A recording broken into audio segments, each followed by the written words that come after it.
우리 다 같이 자리에서 일어나서 하나님 말씀 듣겠습니다. 여호수아 3장 1절에서 6절 말씀입니다. 오늘 교독으로 읽도록 하겠습니다. 제가 먼저 봉독합니다. 또 여호수아가 아침에 일찍 일어나서 그와 모든 이스라엘 자손들과 더불어 시딤에서 떠나 요단에 이르러 건너가기 전에 거기서 유숙하니라. 사울 외에 간인이 신들을 다니며 백성에게 명령하여 이르되 너희는 레위 사람 제사장들이 너희 하나님 여호와의 언약궤 매는 것을 보거든 너희가 있는 곳을 떠나 그 뒤를 따르라.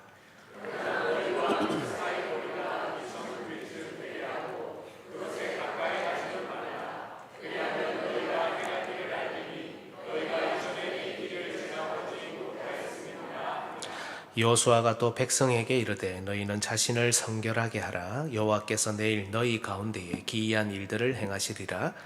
여호수아가 또 제사장들에게 말하여 이르되 언약궤를 메고 백성에 앞서 건너라 하매 곧 언약궤를 메고 백성에 앞서 나아가니라. 아멘. 네, 자리에 앉아 주십시오.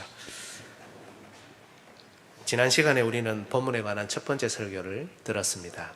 언약궤 뒤를 따르라. 이 명령이 언제 주어졌습니까? 이스라엘이 요단에 도착하고 3일이 지난 후입니다. 언약궤 뒤를 따르라. 말도 안 되는 방법으로 요단강을 건너야 하는데 하나님은 이 명령을 진작에 주시지 않고 3일을 오히려 기다리셨습니다. 바로 지난 3일간 있었던 일들이 이스라엘에 필요했기 때문이죠. 그렇다면 지난 3일간 무슨 일이 있었습니까? 첫 번째는 요단을 건너기 위해 개인적인 그리고 가정적인 준비를 하게 하셨습니다. 여러분, 이스라엘이 아무리 공동체라 하더라도 그들 스스로가 개인적으로, 가정적으로 여러분 잘 기억하면 좋겠습니다. 준비를 하지 않으면 요단을 건널 수 없습니다. 둘째는 루벤, 갓, 므낫세 반지파에게 가나안 정복을 앞장서서 도우라는 명령을 내리셨습니다. 이 지파들은 이미 요단 동편을 그들의 기업으로 분배받았죠. 나는 이미 즐거움을 얻을 거리를 가지고 있는데, 그런 기업이 있는데 그 자리에 머물면 안 되고, 그죠? 약속에 대한 한 신앙, 같은 방향으로 공동체가 함께 진행해야 한다는 것을 우리에게 보여줍니다. 세 번째는 전쟁을 앞둔 이스라엘이 먼저 복된 소식을 듣게 하셨습니다. 바로 이스라엘의 지난 40년간의 이 고난의 시간, 어떻게 보면 허무하기도 하고 정말 힘들었지 않습니까? 그런데 이것이 아무런 의미 없는 것이 아니었다는 바로 그 소식입니다. 하나님께서는 이스라엘이 겪었던 광야의 고난에 능력을 덧입히셨고, 그래서 그것이 복음이 되게 하셨습니다. 이 소식을 듣자 가나안이 오히려 마음이 녹았고, 반면에 라합과 그 가정은 하나님을 영접하고 이스라엘을 영접하게 되었습니다. 이 소식으로 인해 승리가 이미 예정되었습니다. 그리고 하나님께서는 지난 3일간의 이런 준비를 마친 이스라엘 백성에게 드디어 언약궤 뒤를 따르라 라는 명령을 주고 계십니다. 이제 언약궤 뒤를 따르라, 이 명령에 집중할 차례입니다. 설교 요지는 지난주와 동일합니다. 같이 한번 읽어보겠습니다. 하나님께서는 요단 앞에 이스라엘이 언약궤 뒤를 따르도록 명령하셨다. 설교 대지는 첫 번째, 이 명령을 주신 시기, 지난주에 살폈죠. 두 번째, 이 명령을 주신 대상이 이스라엘이라는 겁니다. 세 번째, 이 명령을 주신 두 번째 대상이 바로 제사장들이라는 겁니다. 오늘은 두 번째 되지만 설교하겠습니다. 이 명령을 주신 대상, 이스라엘 백성이죠. 이 부분의 핵심은 여러분, 이스라엘이 이 명령을 어떻게 이해하고 어떻게 수행해야 하는가 하는 거기에 있습니다. 앞서 언급했던 대로 이미 요단을 건너 가나안을 정복하는 결정이 나 있잖아요. 결과는 이미 다 나와 있습니다. 그런데 이 결과라는 게 갑자기 뻥 하고 도깨비 방망이 요술 부르듯이 나타나는 게 아니라 하나님께서 항상 이 결과를 공동체를 통해, 교회를 통해 내시기 때문에 여전히 요단을 건너는 방식을 명령하신다는 겁니다. 그래서 우리가 이 명령에 집중해야 한다는 것이죠. 사실 오늘 본문 3절에서 5절을 보면 명령은 한 가지가 아니라 세 가지입니다. 3절을 보시면 언약궤 뒤를 따르라, 제일 마지막에 그 뒤를 따르라 되어 있죠. 4절은 그들과 언약궤 사이의 거리를 2000규빗, 오늘날 우리 단위로 환산하면 1km 정도 됩니다. 그 정도로 하고 가까이 하지 말라는 겁니다. 5절을 보면 세 번째 명령은 자신을 성결하게 하라 입니다. 그리고 5절 마지막 부분을 보면 여호와께서 내일 너희 가운데에 기이한 일들을 행하시리라 이렇게 말씀을 합니다. 물론 하나님께서는 정확히 어떤 방식으로 요단을 건너는지 아직은 알려주지 않으셨습니다. 하지만 이스라엘이 이 세 가지 명령에 순종할 때 하나님께서 그들에게 기적을 베푸실 것이라는 사실은 분명하죠. 그런데 여러분, 이 세 가지 명령은 사실 전혀 새로운 명령이 아닙니다. 지난 40년간 이스라엘이 늘 경험해 오던 명령입니다. 한번 살펴볼까요? 민수기 10장 33절을 한번 보십시오. 같이 한번 읽겠습니다. 그들이 여호와의 산에서 떠나 3일 길을 갈 때에 여호와의 언약궤가 그 3일 길에 앞서가며 그들의 쉴 곳을 찾았고, 그들과 언약궤 사이에는 항상 거리가 있고 그들은 항상 언약궤 뒤를 따라가야 했습니다. 40년 동안 말이죠. 신명기 1장 33절에도 그는 너희보다 먼저 그 길을 가시며 장막 칠 곳을 찾으시고 밤에는 불로 낮에는 구름으로 너희가 갈 길을 지시하신 자이시니라. 항상 하나님이 먼저 가셔서 머물 곳을 찾으시고, 그래서 하나님이 이런 방식으로 이스라엘을 보호하시는 그 하나님의 사랑을 보여주죠. 이스라엘은 그래서 언제나 이동 중에 언약궤를 뒤를 따라야 하고, 이것은 그들이 한 번도 가보지 못한 길을 가야 했기 때문입니다. 오늘 본문 4절에도 이렇게 언급되어 있죠. 너희가 이전에 이 길을 지나보지 못하였음이니라. 그죠? 출애굽기 19장 10절에서 11절도 한번 보십시오. 같이 한번 읽어볼까요? 여호와께서 모세에게 이르시되 너는 백성에게로 가서 오늘과 내일 그들을 성결하게 하며 그들에게 옷을 빨게 하고 준비하게 하여 셋째 날을 기다리게 하라. 이는 셋째 날에 나 여호와가 온 백성의 목전에서 시내산에 강림할 것임이니. 하나님의 임재 앞에서 이스라엘 백성의 성결은 언제나 요구되는 것이었습니다. 민수기 11장 18절에도 또 백성에게 이르기를 너희의 몸을 거룩히 하여 내일 고기 먹기를 기다리라. 이게 여러분 그 만나 이후에 메추라기가 내리는 사건인데요. 너희의 몸을 거룩히 하여 내일 고기 먹기를 기다리라. 고기를 먹을 때는 몸을 정갈하게 하고 거룩하게 하고, 이게 고기잖아요. 그래서 그런 겁니까? 그게 아니라 하늘에서 내려오는 이 만나와 메추라기는 하나님이 임재하시는 상징입니다. 하나님이 지금 은혜 주시고 사랑을 베푸신다는 상징입니다. 그래서 하나님께서 친히 임재하시고 그 백성과 함께 하시는 그 현장에는 언제나 백성들에게 성결하라는 요구가 뒤따랐던 것입니다. 그래서 성막을 완성하고 하나님께서 제일 먼저 성막에 임재하신 후에 제일 먼저 주신 법이 무엇입니까? 제사법이죠. 그들이 어떻게 성결하게 되는가, 그것이 핵심이었던 겁니다. 즉 여러분, 본문의 이 세 가지 명령은 전혀 새로운 명령이 아닙니다. 지난 40년간 이스라엘이 늘 해오던 방법, 늘 해오던 예배, 늘 해오던 동행, 늘 해오던 경건, 일상의 동행이었습니다. 여러분, 제가 이렇게 질문 한번 드려볼까요? 이 예배, 이 말씀 듣는 시간 가치가 어느 정도 되겠습니까? 귀합니까, 여러분? 네. 아니면 그저 그렇습니까? 우리가 어려운 일 당할 때 이 예배가 여러분 어려운 문제를 당장 해결해 줍니까? 이 설교가 무슨 효력을 우리에게 줍니까?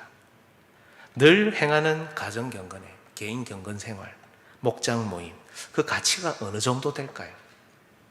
이것이 우리 앞에 놓여 있는 요단강을 가를 수 있습니까? 이렇게 질문을 드리면 대부분 네, 이것들 다 귀한 가치를 가지고 있습니다. 아마 이렇게 대답하실 겁니다. 그래도 우리는 성도고 그리스도인들이잖아요. 이 중요성을 다 잘 알고 있습니다. 그런데 요단과 같은 큰 시험과 문제 앞에서도 여전히 이것들이 귀하고 가치 있는 것이다. 이것이 우리를 요단을 건너게 하는 방식이 될 것이다. 이것을 신뢰하고 소망하느냐라고 물었을 때 그때도 예, 그렇습니다 하는 분이 얼마나 되겠냐 하는 겁니다. 하나님, 저 어렵습니다. 그래, 알겠어. 주일날 예배 드리러 가. 하나님, 어렵다니까요. 알겠다고. 매일매일 말씀과 기도로 동행하라니까. 하나님, 지금 무슨 말씀하시는 겁니까? 저 힘들다고요. 건널 힘도 없고 내 앞에 요단강도 있는데 건널 힘도 없고 건널 방법도 모르겠습니다. 알았다니까. 가족들하고 함께 기도하고 목장 식구들하고 같이 대화해. 이런 방식이라는 거잖아요. 여러분, 과연 하나님의 이 명령을 신뢰할 수 있냐는 겁니다. 요단 앞에서. 본문은 먼저 우리에게 이걸 질문해 오고 있습니다. 어려움이 왔을 때, 요단강 같은 큰 고비가 왔을 때 우리는 어디로 먼저 달려갑니까? 무슨 준비를 하고 있습니까? 하나님의 어떤 명령을 기다리고 어떤 방법을 기다리냐 하는 겁니다. 오늘 요단 앞에서 하나님께서 이스라엘에게 주시는 명령은 다른 것이 아닙니다. 그들이 지난 40년 동안 듣고 보고 따랐던 바로 그 방법, 물론 하나님의 은혜요 기적적인 방법이지만 늘 해오던 방법, 일상의 방법이었습니다. 일상의 경건, 일상의 동행, 일상의 예배와 말씀, 바로 그것이 우리 앞에 요단을 가를 것을 믿고 소망하라는 겁니다. 이것이 지난 40년간 하나님께서 이스라엘을 보호하시고 인도하신 방식이며 지금 요단 앞에서도 그렇다는 겁니다. 결국 여러분, 요단이 문제가 아니죠. 본문은 아직도, 잘 보십시오, 본문은 아직도 요단을 건너는 이야기를 단 한마디도 하고 있지 않습니다. 이 요단은 하나님께, 그리고 하나님이 함께 하시는 그 백성에게 아무런 문제가 되지 않는다는 걸 알기 때문입니다. 하나님은 이미 요단을 건너서 여리고성 전투를 내다보고 계시고 그 죽음의 도성에서조차 살리는 사람을 선정해 두고 기다리고 계십니다. 요단은 아무 문제가 되지 않습니다.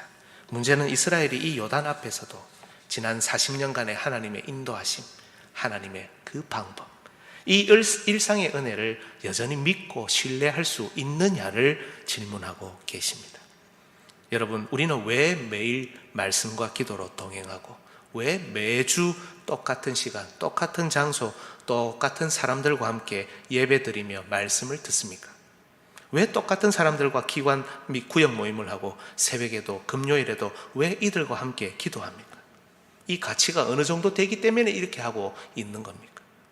이것이 결국 우리가 요단을 건널 수 있는 하나님의 방식이기 때문입니다. 힘들었지만 일상의 경건, 평소에 다져놓은 신앙이 결국 요단이라는 크고 작은 문제 앞에서 우리와 우리 가정을 구해낼 것입니다. 하나님은 지금도 이와 같은 가장 평범해 보이는 일상의 방식으로 우리를 인도하고 계시기 때문입니다. 혹시 여러분 중에 하나님께 소망을 두고 기도하는 분들 계시죠? 하나님, 나는 지금 현재 이런 문제가 있습니다. 이런 기도 제목이 있습니다. 요단 앞에 서 있습니다. 크고 작은 문제가 있습니다. 하나님을 간절히 붙듭니다. 들어주시고 해결해 주시고 응답해 주십시오. 여러분, 실제적인 적용해 볼까요? 너무 고리타분한 내용인데요. 늘 듣던 이야기인데요. 그렇다면 여러분, 오늘 주보에 나간 봉사 지원서를 외면하지 마십시오. 늘 해오던 예배, 늘 해오던 기도, 늘 듣던 말씀, 늘 동행하던 교제, 여러분 그걸 하십시오. 아닙니다 목사님, 해결되고 나면, 좀 마음과 몸이 회복되고 나면 그때 하겠습니다. 네, 한평생을 마르고 닳도록 봉사하고 헌신한 여러분을 보면 마음이 짠할 때가 한두 번이 아닙니다. 마음이 좋기도 하고 감사하기도 하고 또 마음이 아프기도 합니다. 도저히 어려우면 얼마 동안이라도 좀 쉬게 해드리고 싶고, 또 그리고 지금도 그렇게 하시는 분들이 더러 계십니다. 하지만 여러분, 이 강단에서 나오는 말씀, 성경적인 원리, 경건의 방향, 기도의 제목, 여러분 대충 생각하시면 안 됩니다. 교회가 걷는 방향과 같이 걷는 것, 우리 종종 이렇게 생각하잖아요. 교회는 이렇게 걸어가고 나는 좀 발만 좀 담궜다가 또 나는 또 바쁜 일 좀 하고 교회 가니까 여러분, 이렇게 생각하셔서는 안 됩니다. 위험합니다. 우리의 생각, 우리의 마음, 우리 삶의 방향, 이 강단이 얼마나 중요하면 하나님이 지금 말씀하시는 자리지 않습니까? 이것이 우리 인생의 지표고 우리가 걸어갈 방향이고 우리의 색깔이고 우리의 모든 것입니다. 그죠? 우리 신앙의 자세, 우리 방향, 마음, 생각, 색깔, 이 모든 걸 강단과 함께 맞추어 갈 때 그때 하나님이 우리 앞에서 행하시고 기이한 일 행하시는, 그 일을 행하시는 것을 차곡차곡 경험하게 된다는 겁니다. 하나님께서 이 귀한 강단을 통해 지난 40년간 여러분을 인도하셨던, 가르치셨던 바로 그 방식, 일상의 은혜, 일상의 예배, 일상의 경건과 기도, 일상의 교제와 봉사라는 그 방식으로 하나님은 지금도 우리 각자를, 우리 가정을, 우리 교회를 바로 그와 같은 방식으로 이 요단 앞에서도 계속해서 인도하고 계신다는 것을 믿고 신뢰하셔야 한다는 겁니다. 그런데 여러분, 오늘 하나님께서 이스라엘에 주시는 이 명령은 우리에게 좀 더 깊은 묵상을 요구합니다. 하나님께서 이런 방식으로 인도하시는구나, 이 정도만 이해하고 넘어가도 충분해 보이지만 사실 본문을 잘 보시면 언약궤에 대한 강조가 지나칠 정도로 많습니다. 요단을 건너는 내용을 다루는 여호수아 3장 4장을 읽어보시면 언약궤, 여호와의 궤, 증거궤, 궤, 이 정말 많이 나옵니다. 궤를 맨 것을 보거든, 궤를 맨 제사장들, 여호와의 언약궤 앞에서 물이 끊어졌나니, 이런 표현들이 즐비합니다. 찾아보시면 한 17번 정도 언약궤라는 단어가 사용되는데요, 정말 여호와의 궤를 메고 여호와의 궤를 뒤따르고 그 방식으로 물을 끊으시는 이 내용이 정말 진하게 강조되어 있다는 것을 알 수 있습니다. 따라서 여러분, 언약궤 뒤를 따르라 라는 이 명령은 단순히 아무 생각 없이 주술적으로 그냥 막 보고 가니까 따라가자, 그렇게 가면 문제가 해결될 거다, 이런 의미가 결코 아닙니다. 이 언약궤가 가지고 있는 의미, 언약궤를 메고 걷는 의미를 깊이 생각하며 그걸 보고 따라가라는 것이겠죠. 사실 본문의 두 번째, 세 번째 명령, 언약궤와 너희 사이의 거리를 1km 정도 두라, 그리고 너희 자신을 성결하게 하라, 이 명령도 사실은 언약궤가 가진 의미를 드러내기 때문에 오늘 본문의 명령을 언약궤의 의미를 이해하고 그것을 보면서 따라가라, 이렇게 하나의 명령으로 압축해도 별 문제가 안 됩니다. 그렇다면 이 언약궤가 뭔지 살펴봐야겠죠. 다음 사진을 한번 보면 좋겠습니다. 제가 인터넷에서 제일 비슷할 것 같은 사진을 가지고 왔는데요, 오해하시면 안 됩니다. 제가 생각할 때는 많이 다릅니다. 이 언약궤를 형상화해 놓은 건데요, 어떻게 생겼는지 정확하게 우리는 알 수는 없습니다. 근데 제가 보고 제일 비슷하겠다 하는 것을 가지고 왔습니다. 언약궤는 여러분, 그림에서 보시다시피 세 부분으로 나누어져 있습니다. 제일 위에 저렇게 날개를 펴고 있는 그게 그룹 천사들인데요, 날개를 펴서 언약궤 전체를 다 덮어야 되는데 지금 저거밖에 안 덮었죠. 천사가 있는 저 부분이 첫 번째 부분이고 그 밑에가 언약궤 덮개입니다. 그래서 그 천사들의 발이 닿아 있는 그 부분이 언약궤 덮개, 뚜껑이 되겠죠. 속죄소라고 불리는 부분이 바로 저기입니다. 그리고 그 밑에 이제 함이죠. 큰 본체가 있죠. 그 안에 십계명의 두 돌판, 만나던 항아리, 아론의 쌍난, 지팡이, 이렇게 이것이 들어있는 본체, 이렇게 세 부분으로 구성이 되어 있습니다. 출애굽기 25장 19절에서 21절 말씀 한번 읽어주시겠습니까? 같이 한번 읽겠습니다. 시작.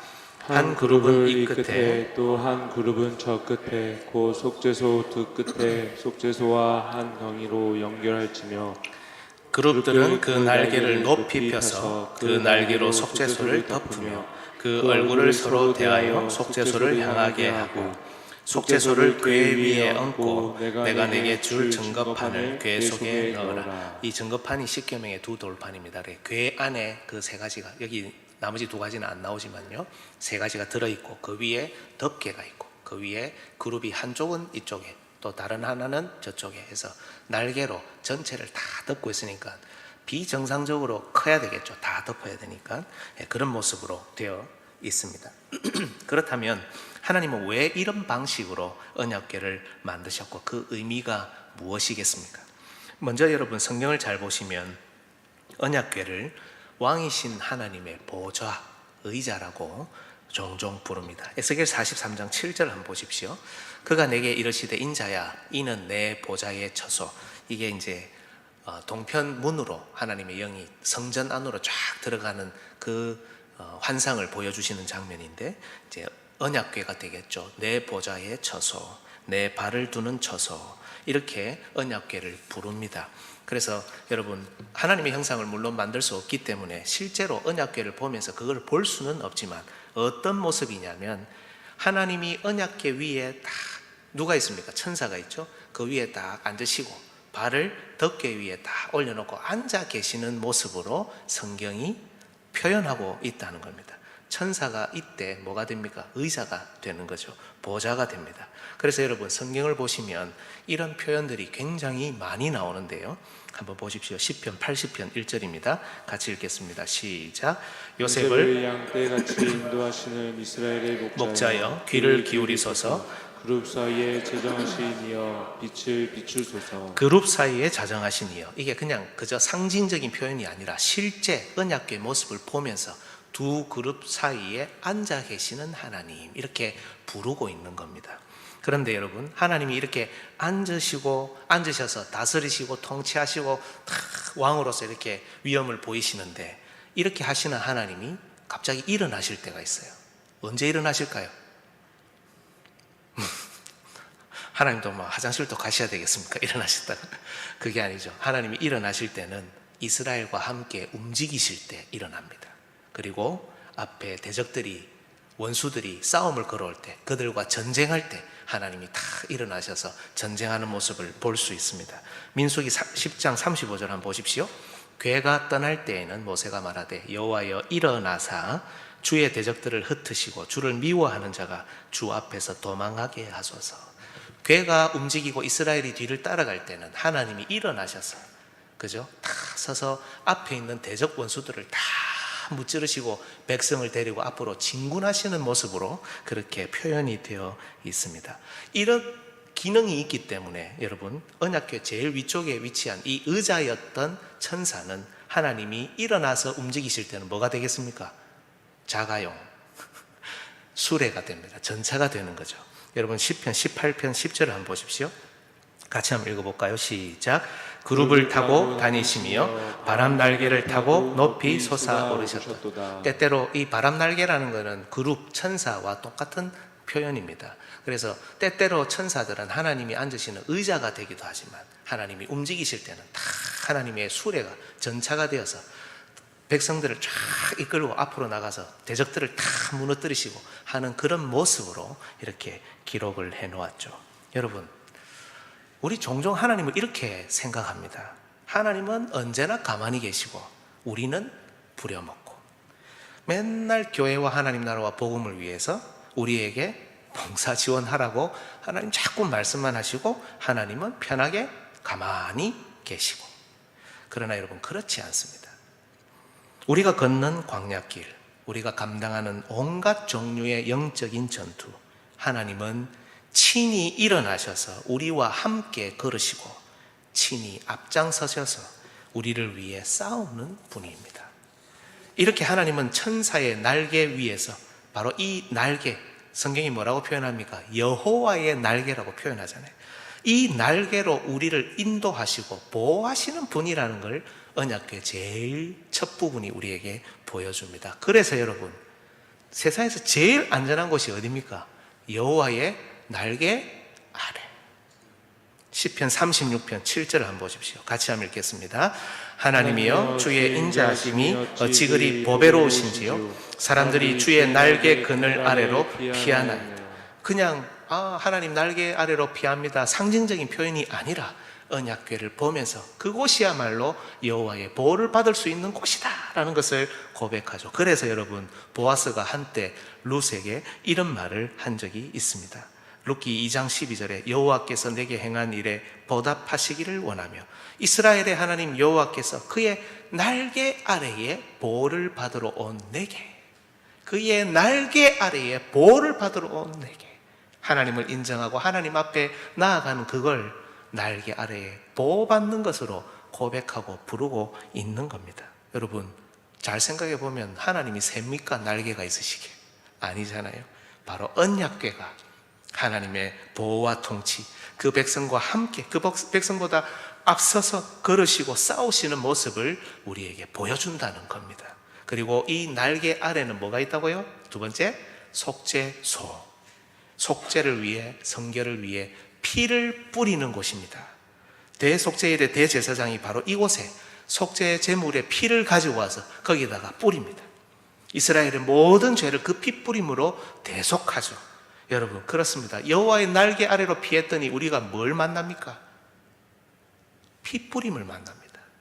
그리스도의 피 뿌림을 만납니다. 피를 뿌린다는 건 누군가를 죽여야 되는 일이잖아요. 처절합니다. 비참합니다. 곡소리가 들립니다. 그러나 바로 여호와의 날개 아래, 바로 그 피 뿌림의 현장에서 우리는 대속의 은혜, 속죄의 은총을 만납니다. 바로 이곳이 세상에서 제일 안전한 곳입니다. 이 세상에 가장 큰 위험에 노출된 사람이 누굽니까? 지금 전쟁이 세계 도처에서 터지고 있고, 우리나라도 외국에 나가보시면 우리나라가 참 위험한 나라로 알려져 있거든요.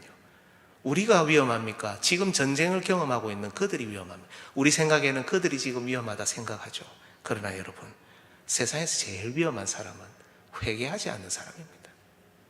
대속의 은혜를 누리지 못하는 사람이 세상에서 제일 위험합니다. 안 그렇습니까?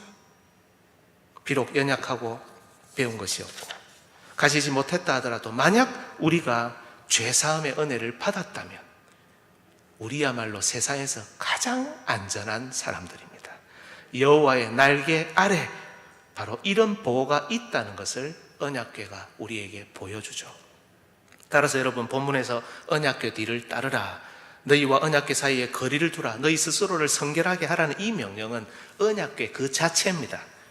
하나님이 지금 일어나서 움직이시고, 하나님이 지금 앞장서서 대적을 무너뜨리시고 요단을 가르시고, 앞에 있는 게 요단이든 여리고든 그게 물이 넘쳐 흐르든 그 두께가 얼마나 되든 언약궤 뒤를 따르는 바로 그것이, 언약궤를 보며 속죄의 은혜를 사모하는 바로 그것이 세상에서 가장 안전한 길이고 이해할 수 없지만 가장 확실하게 요단을 건널 수 있는 길이라는 겁니다. 만약 그들이 이 언약궤를 보면서도, 그 뒤를 따르면서도 그들을 구원하신 하나님을 보지 못하고 그들을 위해 앞장서 싸우시는 하나님을 깨닫지 못하고 속죄의 은혜를 사모하지 못한다면 하나님은 앞에 있는 대적을 치시는 것이 아니라 오히려 뒤로 돌아서 그들을 치실 겁니다. 언약궤는 바로 우리에게 가장 위험하고도 하지만 가장 안전한 길을 보여준다는 겁니다. 뒤를 따라가며 결코 경거망동하지 않고 자신을 성결하게 준비하며 따라가야 하는 이유가 바로 여기에 있습니다. 그리고 여러분, 언약궤 제일 아래에는 하나님의 말씀이 있습니다. 십계명의 두 돌판, 하나님께서 매일매일 베푸시는 은혜가 있습니다. 만나든 항아리, 하나님께서 기도하는 자에게 주시는 응답이 있습니다. 아론의 쌍난 지팡이. 그들이 이 위험하고도 안전한 언약궤를 바라보며 사모할 때, 여호와의 날개 아래로 피하여 들어왔을 때, 속죄의 은혜를 덧입었을 때, 바로 그때 하나님께서는 이 적과 꿀과 같은 하나님의 말씀, 일상의 은혜, 그리고 기도의 응답을 허락하신다는 것을 보여줍니다. 마찬가지로 이스라엘 백성이 언약궤 뒤를 따르며 자신을 성결하게 할 때 그들은 요단을 건너 뭘 차지합니까? 적과 꿀이 흐르는 가나안 땅을 차지할 수 있다는 것을 언약궤가 이미 보여주고 있다는 겁니다. 여러분, 이것이 언약궤 뒤를 따르라라는 하나님의 명령입니다. 지난 40년간 이스라엘을 인도하신 방식, 고난 중에도 위험한 광야에서도 한 번도 가보지 못한 길을 걷는 그들의 일상의 삶에서도 하나님께서 끊임없이 그들을 인도해 오신 방식, 하지만 앞에 있는 것이 무엇이든, 그게 요단이든 그게 여리고든 어떤 죄와 사망의 공격이든 반드시 해결하실 수 있고 해결해 오신 그 방식, 그게 바로 언약궤입니다. 가장 위험하지만 가장 안전한 길, 가장 이해할 수 없지만 가장 확실한 길, 가장 먼 길처럼 보였지만 돌아서서 보면 가장 가까운 길, 가장 고생스럽고 수고스러운 길이었지만 가장 보람있고 복된 길, 가장 처절한 핏불이 있는 길이지만 가장 달콤한 길, 그게 바로 언약궤입니다. 주 안에서 사랑하는 성도 여러분, 여러분은 혹시 지금 어떤 문제 앞에 놓여 있습니까?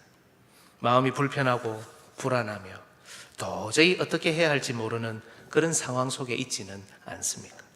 언덕까지 넘쳐 흐르는 요단강의 강력한 물살, 그 깊이, 그래서 실망하고 낙심하고 좌절하고 있습니까?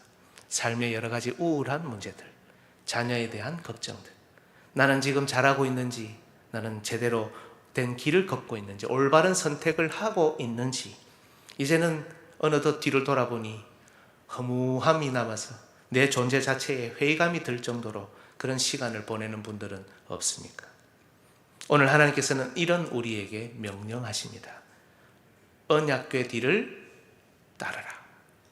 하나님이 다 알고 계십니다. 우리 상황, 우리 마음, 우리 처지, 우리 상태, 우리 앞에 무엇이 놓여 있는지도 하나님이 다 알고 계시지만 거기에 대해서는 단 한마디도 하지 않으시고 대신 언약궤 뒤를 따르라. 세상에서 가장 짧지만 가장 안전하고 확실한 명령을 주십니다. 하나님께서 통치하시는 바로 그 자리, 하나님께서 이런 우리를 인도하시는, 보호하시는 바로 그 자리, 그리스도의 핏뿌림이 있는 자리, 적과 꿀과 같은 말씀, 일상의 은혜, 그리고 기도의 응답을 주시는 바로 그 자리, 바로 이곳에서 오늘 하나님께서는 우리 모두를 여전히 초대하고 계신다는 것입니다. 여러분이 어떤 상황이든 상관없습니다. 어느 곳에 살든 상관이 없습니다. 어떤 문제 앞에 놓여 있든 그것은 별개의 내용입니다. 언약궤를 따를 수만 있다면, 언약궤를 따를 수 있는 곳이라면, 하나님의 백성과 힘들지만 함께 요단을 건널 수 있는 곳이라면, 때로는 불편하기도 하고 이게 맞나 싶을 때도 있겠지만 하나님의 통치와 하나님의 보호, 적과 꿀을 맛볼 수 있는 바로 그곳으로 우리가 담대히 나아가야 하는 이유가 바로 여기에 있는 겁니다. 그때 우리는 요단을 건너 적과 꿀을 공급받게 될 것입니다. 주 안에서 사랑하는 여러분, 일상의 은혜, 일상의 경건, 일상의 예배, 일상의 교제와 봉사, 일상의 기도를 절대로 무시하지 마십시오. 그것이 당장 문제를 해결해 주지 못하는 것처럼 보인다 할지라도 여러분, 그걸 무시해서는 요단을 결코 건널 수 없습니다. 이게 하나님께서 지금도 우리를 인도하시는 방식입니다. 이걸 믿고 신뢰하셔야 합니다. 여러분에게 봉사 지원서라는 선택지를 드렸지만 내가 좋고 내가 편하고 내가 좀 안락한 방법이 아니라 공동체와 함께 하는 방향으로, 공동체와 함께 걷는 방향으로, 공동체를 함께 세우는 방향으로 기도하며 결정하십시오. 가장 위험한 곳, 가장 처절한 곳, 핏부림의 소리, 그 흔적이 있는 곳이 가장 안전한 곳입니다. 내년도 교회 봉사에서도 우리 앞에 요단을 건너는 일에서도 언약궤 뒤를 따르는 원리는 항상 같습니다. 이 은혜가 우리 남은 평생 함께 하시기를, 풍성하시기를 주님의 이름으로 축복합니다. 아멘. 우리 시간 찬송가 358장 부르면서 준비하신 헌금 하나님 앞에 드리겠습니다.